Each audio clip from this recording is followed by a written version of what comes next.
मेरा नाम रजनी है और मेरी उम्र 23 साल है।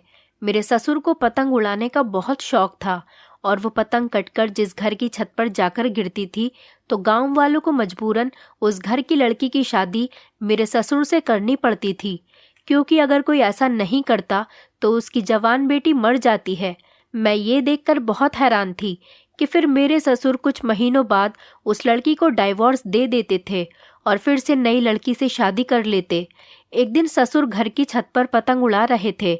मैं भी उसी वक्त छत पे कपड़े सुखाने के लिए गई थी और तभी उनकी पतंग कट गई तो मेरी चीख निकल गई, क्योंकि पतंग तो वापस आकर मेरे। आज ससुराल में मेरा पहला दिन था। हमारे यहाँ ज़्यादा जांच पड़ताल नहीं हुई थी, क्योंकि रिश्ता बहुत मालदार घर से आया था। ये लोग गांव के नामी गिरामी लोग थे। मैं बहुत खुश हुई थी कि मेरी इतनी अच्छी किस्मत है जो इतने अच्छे और बड़े घर की मैं बहू बन गई थी। ससुराल में आज पहली बार मैंने खाने में कुछ मीठा बनाया था। घर में मेरे ससुर, सास, मेरे पति और 2 देवर थे। मेरे पति के 2 भाई थे। सबने मीठा बहुत पसंद किया था।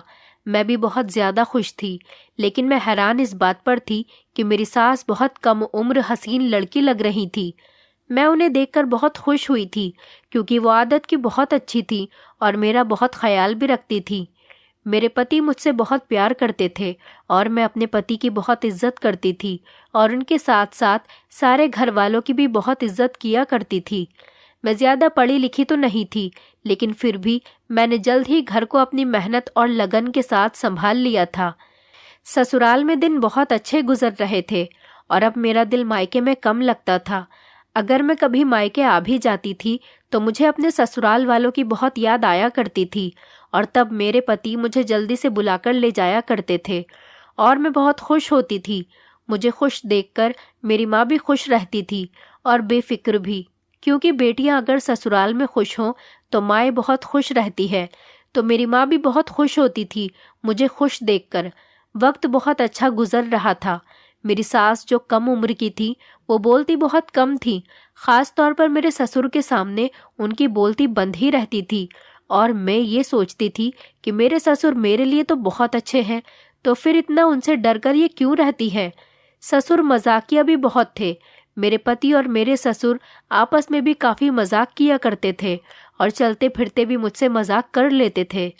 मेरे ससुर गांव के बहुत बड़े सरपंच थे, लेकिन मैंने उनके अंदर कभी भी घमंड नहीं देखा था। वो बहुत हंसमुख थे। मेरी सास उनसे उम्र में बहुत छोटी थी और मैंने देखा था कि मेरे ससुर मेरी सास से बहुत मोहब्बत करते थे, उनका बहुत ख्याल रखते थे, हर चीज़ उन्हें लाकर देते थे। फिर उनका ये डर मुझे समझ में नहीं आ रहा था। मैंने 1-2 बार अपने पति से भी इस बारे में पूछा था। उन्होंने मुझसे यही कहा कि वो ऐसी ही हैं, ज़्यादा नहीं बोलती, तुम उन पर ज़्यादा ध्यान न दो। मुझे यूं लगा था कि जैसे मेरे पति मुझसे कुछ छुपा रहे हों। उसके बाद मैंने अपनी सास से भी पूछा था कि आप इतनी डरी सहमी क्यों रहती हैं, तो उन्होंने भी यही कहा कि मैं अपने पति की बहुत इज्जत करती हूँ, इसीलिए। मगर ये बात मुझे कुछ हजम नहीं हुई थी, क्योंकि मैंने सोचा मैं भी तो अपने पति की इज्जत बहुत ज़्यादा करती हूँ, मगर मैं तो ऐसे डरी सहमी नहीं रहती थी। फिलहाल मैंने बात को ज़्यादा खींचना सही नहीं समझा, क्योंकि मुझे लग रहा था शायद मैं ज़्यादा सोच रही हूँ। शायद ये मेरा वहम हो, क्योंकि वो मुझे बहुत प्यार करती थी, मेरे साथ घुल मिलकर रहती थी और हम घर का सारा काम मिलजुल कर ही करते थे। मेरी सास मुझे अच्छी लगने लगी थी। मैं चाहती थी कि मेरी सास मुझसे अपने दिल की हर बात शेयर करे, ताकि हम खुशी के साथ साथ एक दूसरे के दुख भी बांट सके। मगर सास अपने दिल की बात नहीं करती थी। जब भी मैं उनसे कुछ पूछती थी तो वो बात को टाल देती थी। मेरी शादी को अब 1.5 महीना होने वाला था, तो घर में 1-2 बातें ऐसी हुई थी कि मेरे होश उड़ गए थे। एक दिन मेरे ससुर बाहर से घर आए और घर में आते ही उन्होंने मेरी सास को डाइवोर्स दे दी थी।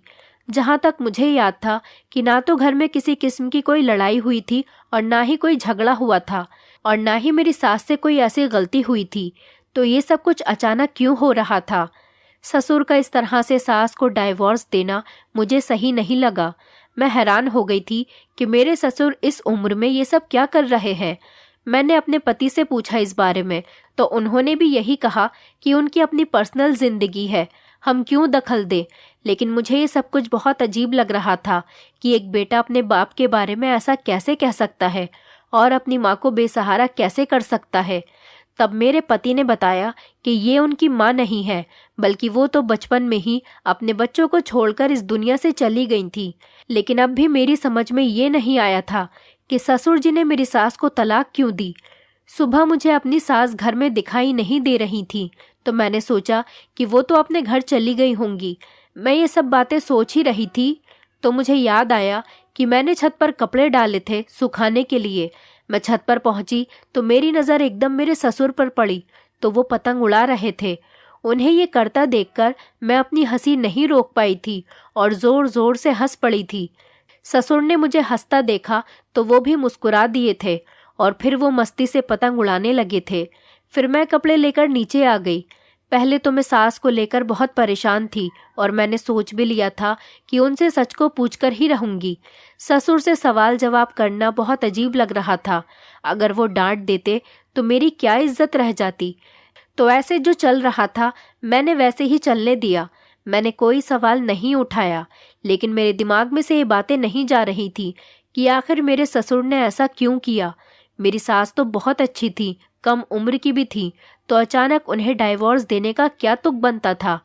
अगले दिन जब मैं उठी तो परेशान हो गई थी, और परेशान क्यों ना होती, क्योंकि मैंने अपने अलावा घर में एक जवान लड़की को पाया था जो कि बहुत खूबसूरत थी, जो मेरे ससुर के कमरे से निकल रही थी।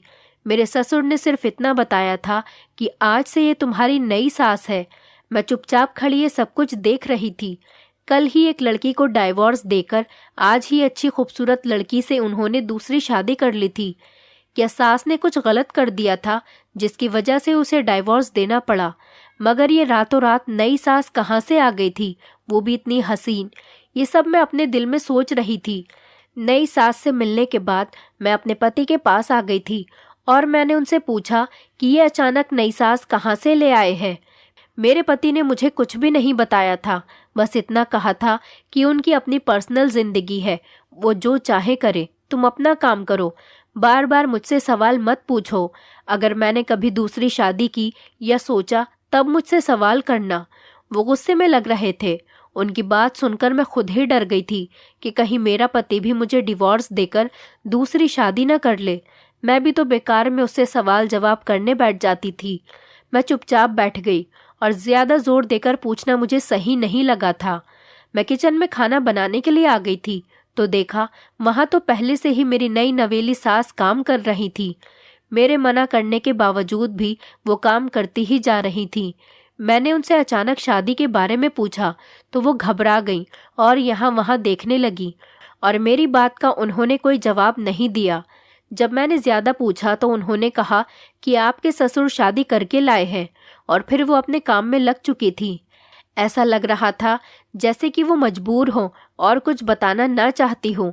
मैं कमरे में लेटने के लिए चली गई और सोचने लगी कि मेरे ससुर ने कल ही तो मेरी सास को बेवजह डाइवोर्स दिया है, और आज नई सास कैसे आ गई है?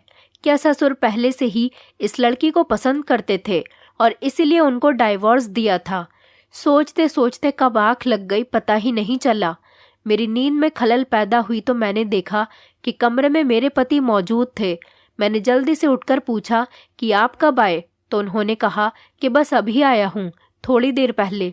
तुम लेट जाओ, आराम करो। मैंने कहा नहीं नहीं, मैं तुम्हारे लिए पानी लेकर आती हूँ और खाना भी। और मैं ये कहकर कमरे से बाहर आ गई थी।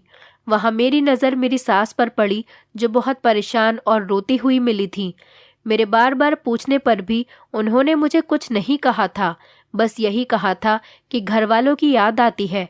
किचन में खाना निकालते वक्त मुझे याद आया था कि ये लड़की मैंने पहले भी कहीं देखी थी, मगर कहाँ। याद आया तो पता चला कि ये तो इसी गांव में रहती थी।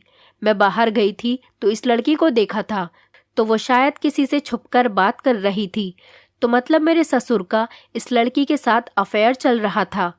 तभी उन्होंने डाइवोर्स देकर इससे शादी कर ली। मुझे सारी बात अब समझ में आ गई थी। मैं ना जाने खुद से क्या सोचकर बैठ गई थी, मगर ये वाली भी सास जवान और अच्छे दिल की थी। मेरा बहुत ख्याल रखती थी और प्यार भी करती थी। कुछ बातें थीं जो मुझे परेशान करती थी, लेकिन फिलहाल मेरी समझ में कुछ भी नहीं आ रहा था। हम दोनों जल्दी एक दूसरे के दोस्त बन चुके थे, मगर मुझे ये वाली सास भी बहुत डरी सहमी लगती थी, खास तौर पर ससुर के सामने। मेरी शादी को दूसरा महीना शुरू होने वाला था और मैं आंगन में काम कर रही थी, और इस बार भी उन्होंने बगैर सोचे समझे इस सास को भी डिवोर्स दे दिया था। मैं ये देखकर बहुत डर गई थी कि आखिर ससुर ऐसा क्यों कर रहे हैं। मुझे कुछ गड़बड़ लग रही थी और देखते ही देखते ससुर जी नजरों से ओझल हो गए थे। मैंने सोचा क्यों न चलकर देख कर आऊं कि ससुर जी क्या कर रहे हैं। मेरी तो आंखें फटी की फटी रह गई थी जब मैंने उन्हें फिर से पतंग उड़ाते हुए देखा था। मुझे तो कुछ भी समझ में नहीं आ रहा था और आज हिम्मत करके मैंने उनसे पतंग उड़ाने के बारे में पूछ ही लिया कि क्या आपको पतंग उड़ाना बहुत ज़्यादा पसंद है। उन्होंने फिलहाल तो मुझे कोई जवाब नहीं दिया था, क्योंकि वो बहुत जल्दी जल्दी में पतंग उड़ा रहे थे। ऐसा लग रहा था जैसे उन्हें आज बहुत जल्दी थी पतंग उड़ाने की। लेकिन मैंने सोच लिया था कि मैं ये सच जानकर ही रहूंगी। लेकिन इससे पहले मैं कुछ जानने की कोशिश करती, मेरे ससुर ने इस सास को भी डाइवोर्स देकर छोड़ दिया था। इन सब हालात को देखकर मेरा तो सर चकराने लगा था। मैंने आकर जल्दी से पानी पिया, मगर मुझे कोई कुछ बताने वाला भी नहीं था कि ये सब हो क्या रहा था।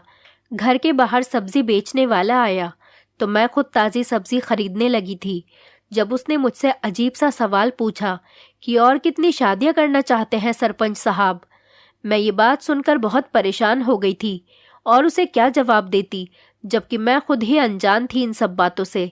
तो वो बोला कि आपके ससुर हर महीने एक पतंग उड़ाते हैं, जिसकी छत पर पतंग कटकर जाती है उस घर की लड़की को तुम्हारे ससुर से शादी करनी पड़ती है, वरना वो लड़की मर जाती है। मैं ये सब सुनकर हैरान रही और सारा सामान घर ले आई। मेरे पैरों तले से जमीन निकल गई थी जब निगाहें एक खूबसूरत लड़की पर पड़ी, जिससे मेरा ससुर प्यार भरी बातें कर रहा था। और क्या देखना बाकी रह गया था। हम सब लोग समझ चुके थे कि ससुर इनसे भी शादी करके लाए हैं। मैंने अपने कमरे में आकर अपनी माँ को कॉल की और उनको सब कुछ बता दिया। तो वो बोली, अरे तुम ये सब क्या कह रही हो। मैंने कहा, हाँ माँ, यही सच है और अब मैं जानना चाहती हूँ कि राज क्या है। मेरी माँ ने कहा, ध्यान से सुन, ससुर के राज के चक्कर में अपने पति को नज़रअंदाज मत करना। ये ना हो कि वो भी तेरे ससुर की तरह निकले। जो करना है सोच समझ कर करना। माँ ने मुझे समझाया था। बोली, जब तेरे ससुर पतंग उड़ाएं तो गौर करना सब मामले पर। मैंने हाँ में सिर हिलाया और पिछली सारी बातों को सोचने लग गई थी। बातों बातों में नई वाली सास से पूछना चाहा, मगर ये तो बिल्कुल भी कोई जवाब नहीं दे रही थी। मगर अब मैंने ये सोच लिया था कि इस पतंग और हर महीने नई सास का घर आना, ये सब पता करवा कर रहूंगी। मैंने अपने पति में कभी कोई ऐसी बात नहीं देखी थी जैसे मेरे ससुर की आदत थी। बाहर से तो वो भी बहुत अच्छे नजर आते थे, लेकिन उनकी कुछ बातें मुझे समझ में नहीं आती थी। धीरे धीरे मैंने गांव वालों से मिलना जुलना शुरू कर दिया था। एक बात जो मैं देखती थी कि गांव वाले हमसे डर डर कर मिलते थे। शायद मैं सरपंच की बहू थी इसीलिए, लेकिन ये बात नहीं थी। वो हमसे इसीलिए भी डरते थे क्योंकि मेरे ससुर जो पतंग उड़ाते थे उसका कोई तो राज था जो सब गांव वालों को पता था, सिवाय मेरे।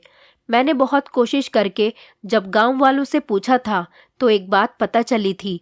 मेरे ससुर जो ये पतंग उड़ाते थे उनका मकसद ये होता था कि जिसकी छत पर ये पतंग जाकर गिरेगी उस घर की जवान लड़की को मेरे ससुर से शादी करनी होगी। और ऐसा ही तो चलता आ रहा था। मेरी शादी को अभी 3 महीने ही हुए थे और उन 3 महीनों में 2 बार नई सास आ चुकी थी। मामला अभी आधा अधूरा ही मुझे समझ में आया था। कोई भी खुलकर नहीं बताता था और मैं अपने ससुर पर हर वक्त नज़र रख रही होती थी। जब भी वो घर पर आते उनकी हर एक चीज़ पर नज़र रखती थी। मुझे इंतज़ार था कि कब नई पतंग उड़ेगी और कब मैं ये मसला समझूंगी। मेरा ससुर कोई गलत काम करता था या वो लड़कियां गलत थीं। अजीब ही तरह के ख्याल मेरे मन में आ रहे थे, लेकिन इस बार मैं मजबूत थी। अब वो दिन भी आ चुका था जिसका मुझे बेसब्री से इंतज़ार था। 3रा महीना पूरा होने को था। मुझे अपने ससुर का कारनामा देखना था। बगैर किसी वजह के उन्होंने इस वाली सास को भी डाइवोर्स दे दिया था और उसके बाद पतंग उड़ाने में बिजी हो गए थे। मैं बहाने बहाने से ससुर के पास जा रही थी, सिर्फ ये देखने के लिए कि अब आगे वो क्या करेंगे। फिर उन्होंने उस पतंग को उड़ाया और वो कटकर किसी के घर पर जाकर गिर गई। पता नहीं उस पतंग में ऐसी क्या खास बात थी, वो तो मैं देख नहीं सकती थी। मैंने सोचा आज मैं पीछा करती हूँ इस पतंग का और अपने ससुर का, पर किस्मत में नहीं था।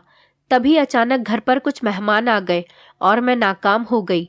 एंड मौके पर ही इन मेहमानों को आना रह गया था।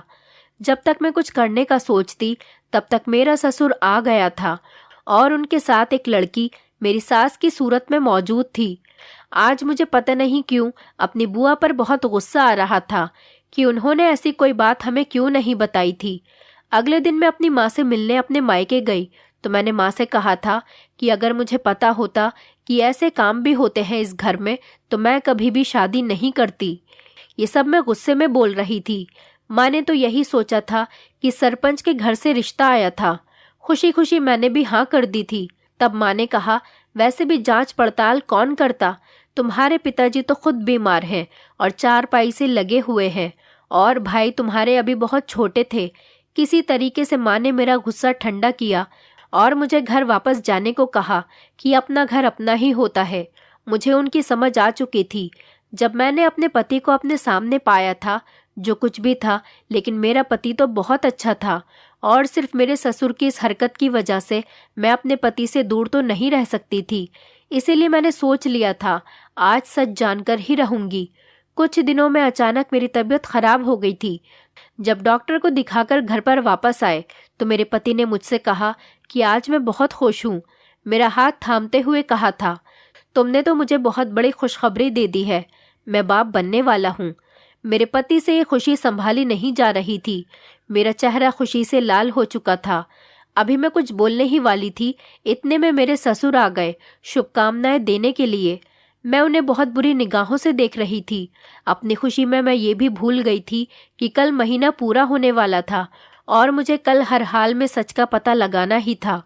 रात हो चुकी थी, पूरा महीना होने वाला था जब मेरे ससुर ने मेरी सास को फिर से डाइवोर्स दिया था और उन्हें चलता किया था।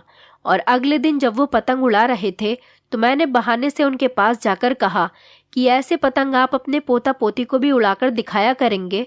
तो उन्होंने हंसकर कहा था, हाँ बिल्कुल। लेकिन मेरा ध्यान पतंग पर था कि ऐसा क्या लगाते थे उस पर जो जवान लड़की उनसे शादी करने पर राजी हो जाती थी।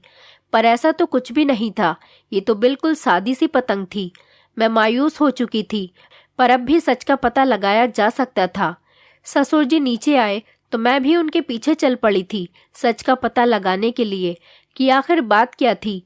मेरे ससुर किसी के घर गए थे और वहां से एक लड़की लेकर आए थे। जरूर शादी करके लेकर आए होंगे, पर ऐसी क्या मजबूरी थी कि कोई बूढ़े इंसान से अपनी जवान लड़की की शादी करवा दे। पर अभी भी पतंग वाली कहानी नहीं समझी थी। पतंग का किसी के घर पर गिरना और फिर इनका वहां से लड़की लेकर आना, ये सब बातें दिमाग खराब कर रही थी। मेरे घर आते ही मेरे पति ने पूछा कि तुम कहाँ पर गई थी, तो मैंने उनसे कहा कि मैं पास वाली आंटी के घर पर गई थी। मेरा दम घुट रहा था अकेले घर पर। मैं बहुत घबराई हुई लग रही थी। मेरी जुबान से लफ्ज भी नहीं निकल रहे थे। बात घबराने वाली तो थी ही, लेकिन किससे कहती और कौन था जो मुझे जवाब देता। इस बार जो सास आई थी मेरी, वो थोड़ी होशियार लगती थी। पहले वालियों की तरह डरी और सहमी सी नहीं थी, क्योंकि मैंने उसे एक दो बार अपने ससुर से नाराजगी का इजहार करते हुए देखा था। मेरी भी हिम्मत नहीं थी कि मैं उनसे कुछ पूछ पाती, क्योंकि वो बहुत चालाक थी। मेरे भी दिन अच्छे गुजर रहे थे, क्योंकि मेरा पति मेरी और ज्यादा परवाह और ख्याल रखने लगा था और मैं खुद को बहुत खुशकिस्मत समझती थी। सब कुछ बहुत अच्छा चल रहा था, पर यह पतंग वाली गुत्थी सुलझ नहीं रही थी जिसे मैं सुलझाना चाहती थी। एक दिन मुझे अपने ससुर के कमरे से तेज चिल्लाने की आवाजें आ रही थी, तो मैं जल्दी से कान लगाकर खड़ी हो गई थी सुनने के लिए। तो मेरे ससुर अपनी पत्नी को डांट रहे थे कि तुम्हारे बहुत नखरे हैं, वो मुझे पसंद नहीं। तो सास ने भी आगे से जवाब दिया था कि जब नखरे नहीं देख सकते तो क्यों धमकियां देकर हम लोगों के घर वालों को मजबूर करते थे शादी करने के लिए, और अगर कोई लड़की या घर वाले इनकार कर देते थे तो क्यों उनके घर की बेटी को जान से मारने की धमकी देते थे। ये सब सुनकर मुझे यकीन नहीं आया था अपने कानों पर। इंसान के रूप में कैसा भेड़िया था मेरा ससुर, जो अपने ओहदे की धमकियां देकर अपनी ख्वाहिश जवान लड़कियों से पूरी करता था। सिर्फ 1 महीने के लिए उनसे शादी करता था। मुझे ये सब सुनकर यकीन नहीं आया था। अब भी आवाज आ रही थी, पूरा गांव जानता है तुम्हारी हरकतों को। मैंने अपने कमरे में जाकर ये सारी बातें अपने पति से कहीं तो उन्होंने मुझसे कहा कि मैं इन सब बातों को पहले से जानता था, लेकिन तुम न पड़ो इन सब बातों में, तुम बस अपना ख्याल रखो। लेकिन मेरे दिमाग से ये बातें नहीं उतरती थीं। मेरे ससुर किसी काम से दूसरे गांव गए हुए थे, तो मुझे याद आया कि आज तो महीना पूरा होने वाला था, क्यों ना आज मैं पतंग उड़ाऊं। मैंने छत पर जाकर पतंग को उड़ाया तो मेरी चीख निकल गई ये मंजर देखकर कि वो पतंग तो वापस मेरे ही घर पर आकर गिरी थी। और अब सब गांव वाले हमारे घर पर जमा हो गए थे, क्योंकि पतंग के बारे में और ससुर के बारे में सब लोग जानते थे। गांव में कोहराम मच गया था और मेरे ऊपर तो जैसे पहाड़ टूट गया था। मैं खुद को कोस रही थी और उसी दौरान मेरे पति और मेरे ससुर भी घर आ गए थे। पूरे गांव वालों के मुंह में यही अल्फाज थे कि आज तक दूसरों की बहन बेटियों को डरा धमकाकर जबरदस्ती जवान लड़कियों के साथ शादी करके अपनी हवस को पूरा करते थे ना, तो दिलवाओ डिवोर्स अपने बेटे से और करो खुश शादी अपनी बहू से। मेरा ससुर तो सीधा खड़ा था, लेकिन मेरा पति मेरे आगे चट्टान बनकर खड़ा था। आज मेरे ससुर को दूसरों के दर्द और तकलीफ पर एहसास हो रहा था। मेरा ससुर घुटनों के बल गिर गया था और सबसे माफिया मांगता रहा, लेकिन कोई नहीं मान रहा था। और अब तो ससुर दादा बनने भी वाले थे, तो वो कैसे कर सकते थे। मेरे ससुर ने उन सब से कहा कि वो उन सब लड़कियों की शादी करवाने की जिम्मेदारी लेंगे जिनकी बेटियों का डाइवोर्स हो चुका था। उनको और क्या चाहिए था, उनकी बेटियों का घर बस जाता। उन्होंने आपस में बात करने के बाद हामी भरी थी। मेरे ससुर ने उन सब लड़कियों की शादी करवा दी थी और उनकी शादियों का खर्चा भी मेरे ससुर ने ही उठाया था। अब तो काफी समय बीत चुका था इस बात को। मेरे यहाँ भी बहुत प्यारी बेटी पैदा हुई थी और मेरे ससुर बहुत बदल गए थे। उम्र भी अब उनकी बहुत ज्यादा हो गई थी और वो बहुत शर्मिंदा भी थे अपने किए पर। घर में सबसे बहुत माफिया भी मांगते रहते थे। अब तो वो पलंग पर ही रहते थे और हर वक्त माफिया मांगते रहते थे। लेकिन मेरे पति और छोटे देवर अपनी गलती पर अफसोस करते थे कि काश हमने अपने पिता को पहले ही रोक लिया होता तो ये नौबत न आती, क्योंकि अपनी माँ की मौत के बाद से मेरे पति और उनके भाई अपने पिता से नाराज थे। अब मेरे पति को गांव का सरपंच बना दिया गया था। वो गांव के सारे काम जिम्मेदारी से करते थे। मेरे पति ने मुझे बताया कि उनकी माँ की मौत भी पिताजी की लापरवाही की वजह से ही हुई थी। एक दिन पिताजी तेज धूप में छत पर पतंग उड़ा रहे थे। मेरे छोटे भाई की बहुत तबीयत खराब थी। माँ उनको बुलाने छत पर गई थी, लेकिन पिताजी ने माँ की बात नहीं मानी और माँ छोटे भाई के रोने की आवाज़ सुनकर तेज तेज सीढ़ियों से उतरती हुई आ रही थी और पैर फिसलने की वजह से उनके सिर में गहरी चोट आई और फिर उनकी मौके पर ही मौत हो गई।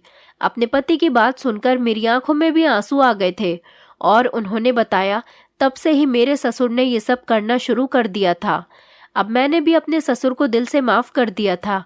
जब भी वो दिन सोचती हूँ तो आज तक मेरी रूह कांप जाती थी कि कोई कैसे बस अपनी जिस्मानी ख्वाहिश के लिए लड़कियों की जिंदगियों से खेल सकता है, सिर्फ इसीलिए कि वो बहुत अमीर है, गांव का सरपंच है, तो उसे कुछ भी गलत करने का हक हासिल है। मेरे ससुर को भी समझ में आ गई थी कि वो किसी के साथ बुरा कर रहे थे। जब उनके घर पे बहू बेटे पर आई तो उनसे बर्दाश्त नहीं हुआ था। आज आप किसी को दुख या तकलीफ देंगे तो कल आपको भी सहन करना पड़ेगा। आपको क्या लगता है हर महीने नई लड़की से शादी करके अपनी जिस्मानी ख्वाहिश को पूरा करने का जो काम शुरू किया था, क्या वो सही है? क्या आज ससुर को माफ करने के बजाय उनको जेल करवा देनी चाहिए थी? और क्या हमें भी उन्हें छोड़कर दूसरे शहर चले जाना चाहिए था? दोस्तों, उम्मीद करती हूँ आपको हमारी कहानी पसंद आई होगी। कहानी पसंद आई है तो वीडियो को लाइक करें, चैनल पर नए हैं तो चैनल को सब्सक्राइब करें और हाँ, नोटिफिकेशन बेल को जरूर दबाएं ताकि अगली अपडेट सबसे पहले आपको मिले।